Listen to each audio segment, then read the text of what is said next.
Hello everyone, welcome to Legends Closet. So, with that being said, I do apologize for what my brother said. If it irked anybody about being called the king of mystery Funkos, well, it's just, went to his head. So, with that being said, let's get back onto the road of why we are called Legends Closet. I like to collect stuff. So, personally, I collect comics. I collect old books, anything from like the 70s and older, because if you know anything about comics, once it got like I think mid 80s or the 90s, it became a boom. It went from only so many comics being made to millions and millions of comics being made. So this episode that I have here, or video, whatever you want to call it, has to do specifically with books and comics. I mean, you've seen in a past video like the Raven one. So I won't do any 90s stuff. Apparently nobody wants to call me the king of the 90s. So, we'll go with king of the old stuff. So this one right here is a little graphic. Do not give this to your kids. It is the in full color Weird Fantasies #1. Only 50 cents back then by a comic enterprise or Los Angeles comic book company. So I can do this. I'll do this. You can see this. That's about all you can see. Because if any kids were to get on here and complain, well, I'll get in trouble. So this Weird Fantasies #1, published in Los Angeles, California, 1972. Like I said, every page is pretty much some form of, like, I can show violence and stuff. Like I said, I can show you this page right here. Nothing going on there. But if I was to show you some of these other pages, you might not like it. So, I'll put my finger over that one. That might be the only bad thing in there. But as you can see, it's a weird comic. And I love weird comics. I have Mad Magazine, all that stuff. When I was growing up, this stuff was the stuff I was looking for. Second book that's weird. It's called The Balloon Vendor. The Balloon Vendor by Comics and Stories, or blah blah blah. Yeah, it says Comics and Stories from The Balloon Vendor. So, long story short, this was made in 1971. The story is mainly about a time machine in this one. Let's see. Let's get to where the guy's head turns big. Alright, there's his head. Alright, look at the size of this guy's head. Like, they got some weird stuff going on here. They have another story here where there's this guy that gets pushed down the stairs. I think it's this one right here. Arnold Diddlegrit. I can't show this. Alright, so I can't show the second page, but I can show him down the stairs because it's not graphic. There you go. So Mr. Diddlegrit's in the one before that was naked. And, we can't be showing that to them kids. No, I'm not sitting there promoting graphic porn. Just promoting 1970s style comics, because apparently back then they had a fetish. Don't ask me why. On to the juicy one here. This one, really happy about. Anybody, a Marvel fan?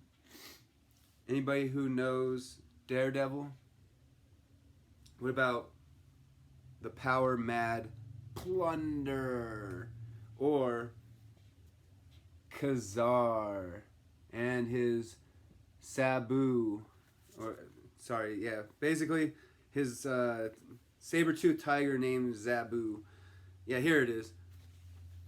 So yeah, it's not in that great a condition, but I thought it was still worth the dollar I paid for it, Khazar, Lord of the Jungle, and Zabu. No, these aren't for sale.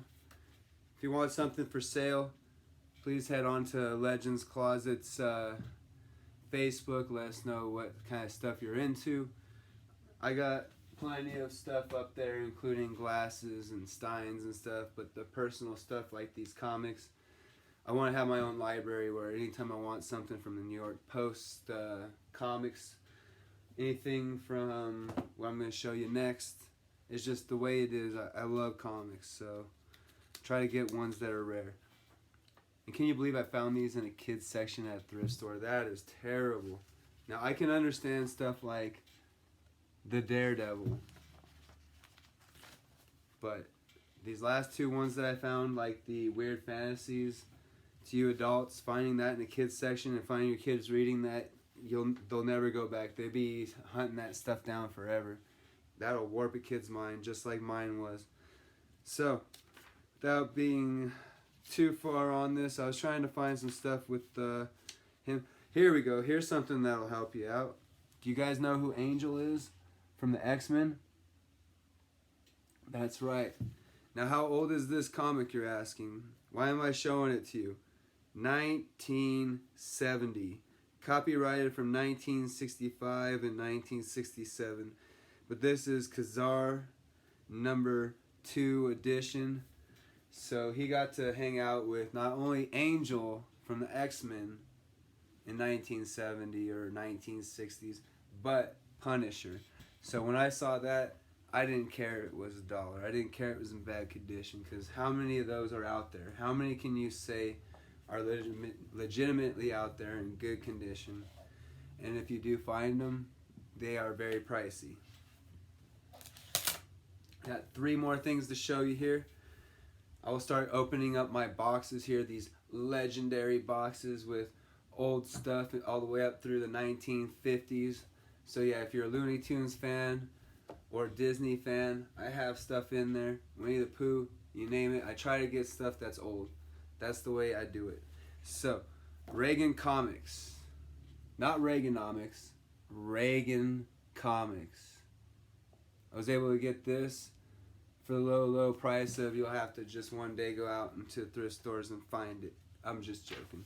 So, yeah, I paid only a couple bucks for it. Actually, probably a little less than $2, but that's the way I do it. I'm not going to go buy used stuff and pay more than a couple dollars unless it's in perfect condition. I'll pay $5, no problem, for something like this in perfect condition, but when you go into a thrift store, that's not the way it is. So this right here, I can't show you everything in it, but it is 1984. I was born in 1984, so that is awesome.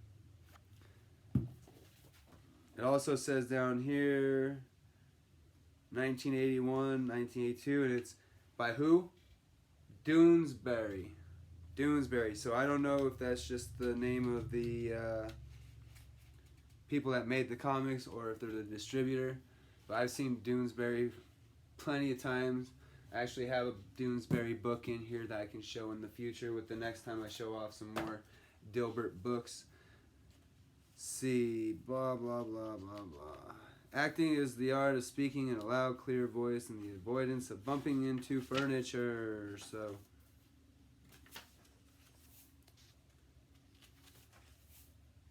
there's a whole bunch of stuff that has to do with Reagan's era. Things that were in, look at this, like this one right here, 1983, Daytona Beach Morning Journal. So somebody had Mr. T being exited out of the White Room. Like, you get where it's going at. So they basically collected everything from magazines for me. I don't have to have a huge collection of magazines. I got this. Try to find a good spot for it. Okay. Trying to get the whole collection of Dilbert. Trying to get the whole collection of Garfield. Trying to get the whole collection of, you name it. That's just the way the game is for me. So this right here is still pumped from using The Mouse by Scott Adams. So big Dilbert fan. These are all going to be 90s. If it's past the 90s, it will be just because I don't have it in my collection. This one right here, 1996. So, blah, blah, blah. Attention schools and businesses. Books are available at quantity discounts, blah, blah, blah. Sorry, just thought I would point out that they had that in a book like that. I've never seen it before. I have a lot of these books. You can ask my father. When I was a kid, when we used to go to Barnes & Noble and stuff, I would always ask for anything that had to do with comics, from the comic strips, from magazines. Shave the Whales. Look at Dilbert down there, or Dogbert, sorry. So Dilbert's on top, Dogbert's down there shaving the whale. This one is by Scott Adams, because all of them are by Scott Adams. So thank you, Scott Adams. Very happy with this. I actually will show in the future. I have a Dogbert, or no, not. I have the evil red Catbert in a stuffed animal that I actually had my dad buy me as well. So, with that being said, that's a future episode. This book was made in 1994. I will go further, but you see, I can end up making this a 30-minute video just going over stuff. So, let's have some fun with Geraldo. We'll do one little thing, because this is the very end of the whole entire video. So we'll do one panel, and I'm out of here. So, we got, today on Geraldo, our entire show is about a dog who started his own cult. Actually, Geraldo, I don't know what you are talking about. I love live television. Sorry, it's all backwards for me, folks. I'm dissolving the cult. You are free to do as you please. We're free, we're free. Boy, you don't know ugly till you've seen dinosaurs dance. One from Clever Move, and I will have written the perfect computer program. Yes! Skip it in the end, or spike it in the end zone. I thought it said skip. Another failure of the sports metaphor. Okay, metaphor. So, see, that's why I'm not trying to do that. I'll do it a different way next time. Just wanted you to get an idea of what I'm talking about. So, thank you very much for tuning into this edition of Legends Closet. If you think that Matthew should be king, please mark it with a thumbs up. If you think Matthew's out of his mind, please put a thumbs down. I don't mind my video having thumbs down, because the likes and the dislikes don't really matter at all. What matters is if you are supporting the channel. So, with that being said, please continue to support Legends Closet, as I personally will continue to put videos on it. Support We Collect Wrestling, because it's going to continue to grow. That's my baby. Thank you again for tuning in to We Collect Wrestling and Legend Closet YouTubes.